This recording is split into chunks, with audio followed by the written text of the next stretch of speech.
اس کہانی کو آخر تک ضرور سنیے۔ خواتین کے ایک معروف سرکاری کالج میں انگلش کا پیریڈ تھا کہ ایک طالبہ زور زور سے رونے لگی۔ ٹیچر نے پڑھانا چھوڑا، بھاگم بھاگ اس کے پاس جا پہنچی، بڑی نرمی سے دریافت کیا، کیا بات ہے بیٹی، کیوں رو رہی ہو؟ اس نے سسکیاں لے کر جواب دیا، میرے فیس کے پیسے چوری ہو گئے ہیں، بیگ میں رکھے تھے، کسی نے نکال لیے ہیں۔ ٹیچر نے ایک لڑکی کو اشارہ کرتے ہوئے کہا، کمرے کے دروازے بند کر دو، کوئی باہر نہ جائے، سب کی تلاشی ہوگی۔ ٹیچر نے سامنے کی 3 رو سے طالبات کی خود تلاشی لی اور پھر انہیں پوری کلاس کی طالبات کی جیبیں چیک کرنے اور بستوں کی تلاشی کی ہدایت کر دی۔ کچھ دیر بعد 2 لڑکیوں کی تکرار سے اچانک کلاس ایک بار پھر شور سے گونج اٹھی۔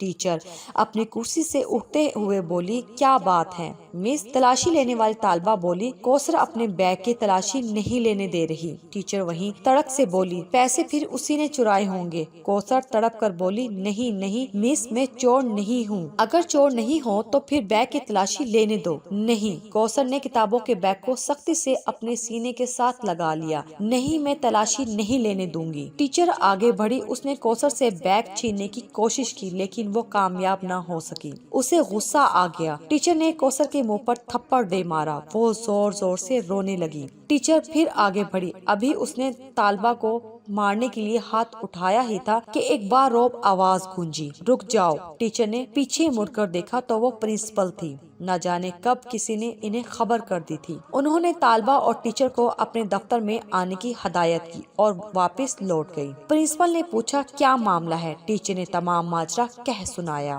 انہوں نے طالبہ سے بڑی نرمی سے پوچھا، تم نے پیسے چرائے؟ اس نے نفی میں سر ہلا دیا، نہیں۔ کوثر کی آنکھوں میں آنسو بھر آئے تھے، بالفرض مان بھی لیا جائے۔ پرنسپل متان سے بولی، جب تمام طالبات اپنی اپنی تلاشی دے رہی تھی تم نے انکار کیوں کیا؟ کوثر خاموشی سے میڈم کو تکنے لگی، اس کی آنکھوں سے 2 موٹے موٹے آنسو نکل کر اس کے چہرے پر پھیل گئے۔ ٹیچر نے کچھ کہنا چاہا، جہاں دیدہ پرنسپل نے ہاتھ اٹھا کر اسے روک دیا۔ پرنسپل کا دل طالبہ کا چہرہ دیکھ کر اسے چور ماننے پر آمادہ نہ تھا، پھر اس نے تلاشی دینے کی بجائے تماشا بننا گوارا کیوں کیا؟ اس میں کیا راز ہے؟ وہ سوچنے لگی اور پھر کچھ سوچ کر ٹیچر کو کلاس میں جانے کا کہہ دیا۔ پرنسپل نے بڑی محبت سے کوثر کو اپنے سامنے والی نشست پر بٹھا کر پھر استفسار کیا۔ اس نے خاموشی سے اپنا بیگ ان کے حوالے کر دیا۔ پرنسپل نے اشتیاق، تجسس اور دھڑکتے دل کے ساتھ بیگ کھولا، مگر یہ کیا؟ کتابوں کاپیوں کے ساتھ ایک کالے رنگ کا پھولا پچکا ہوا شاپر بیگ بھی باہر نکل آیا۔ طالبہ کو یوں لگا جیسے اس کا دل سینے سے باہر نکل آیا ہو۔ کوثر کی ہچکیاں بن گئی۔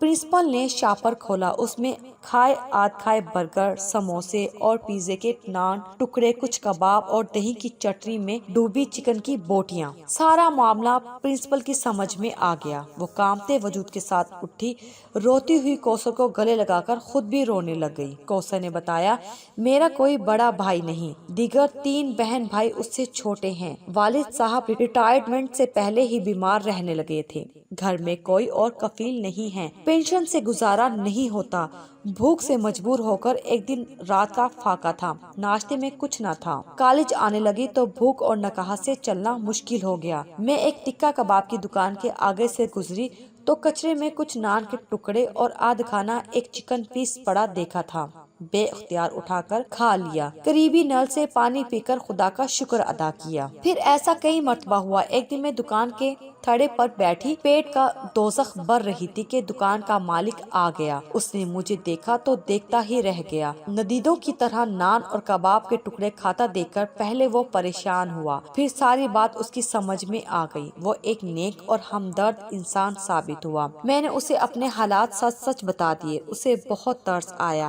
اب وہ کبھی کبھی میرے گھر کھانا بھی بھیج دیتا ہے اور گاہکوں کا بچا ہوا کھانا، برگر وغیرہ روزانہ شاپر میں ڈال کر اپنی دکان کے باہر ایک مخصوص جگہ پر رکھ دیتا ہے، جو میں کالج آتے ہوئے اٹھا کر کتابوں کے بیگ میں رکھ لیتی ہوں اور جاتے ہوئے گھر لے جاتی ہوں۔ میرے امی ابو کو علم ہے، میں نے کئی مرتبہ دیکھا ہے لوگوں کا بچا کچھا کھانا کھاتے وقت ان کی آنکھوں میں آنسو ہوتے ہیں۔